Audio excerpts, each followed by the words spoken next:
Hello, in this video I am going to read Job chapter 29 to chapter 35. So let's start. Job chapter 29. Job again took up his discourse and said, Oh, that I were as in the months of old, as in the days when God watched over me,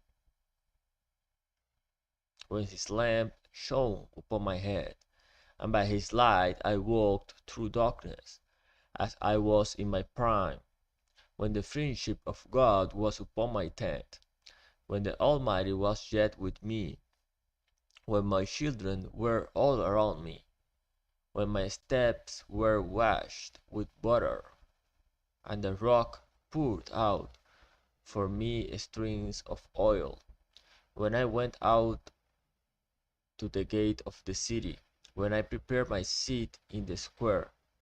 The young men saw me and withdrew, and the aged rose and stood. The princes refrained from talking, and laid their hand on their mouth. The voice of the nobles was hushed, and their tongue stuck to the roof of their mouths.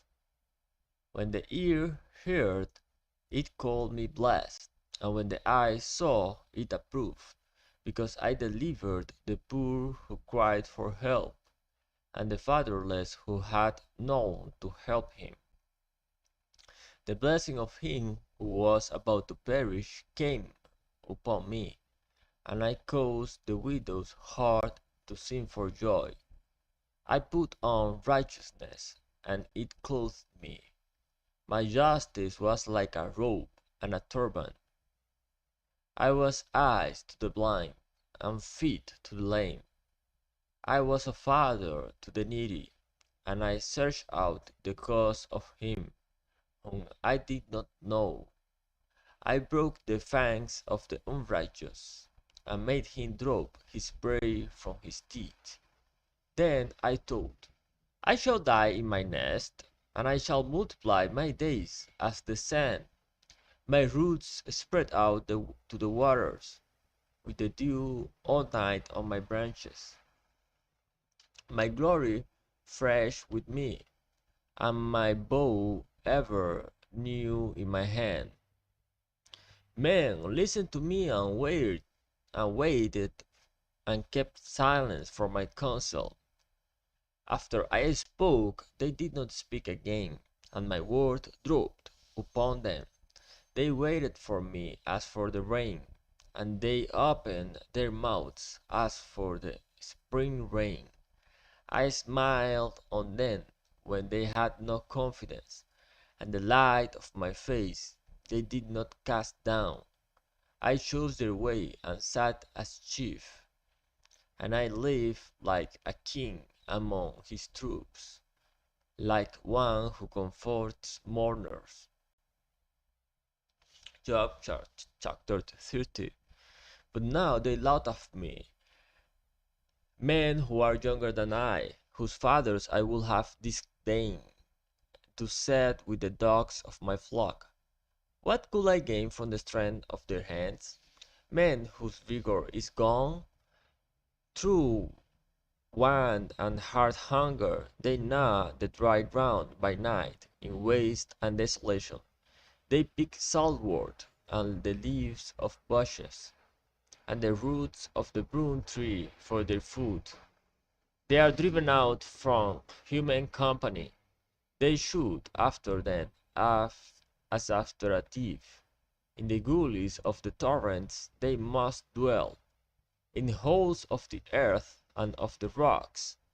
Among the bushes they bray, under the nettles they huddle together, a senseless, a nameless brood. They have been wiped out of the land, and now I have become their song. I am a byword to them. They abhor me. They keep they keep aloof from me. They do not hesitate to spit at the sight of me, because God has loosed my cord and humbled me. They have cast off restraint in my presence. On my right hand the rubble rise. They push away my feet. They cast up against me their ways of destruction. They break up my path. They promote my calamity. They need no one to help them. As through a wide bridge they come. Amid the crash they roll on. Terrors are thrown upon me. My honor is pursued as by the wind, and my prosperity has passed away like a cloud. And now my soul is put out, disfigured. It binds me about like the color of my tunic. God has cast me into the mire. I have become like dust and ashes. I cry to you for help, and you do not answer me. I stand, and you only look at me. You have turned cruel to me. With the might of your hand, you persecute me. You lift me up on the wind. You make me read on it. You make me write on it. And you toss me about in the roar of the storm. For I know that you will bring me to death, and to the house appointed for all living. Yet does not one in a heap of ruins stretch out his hand, and in his disaster cry for help?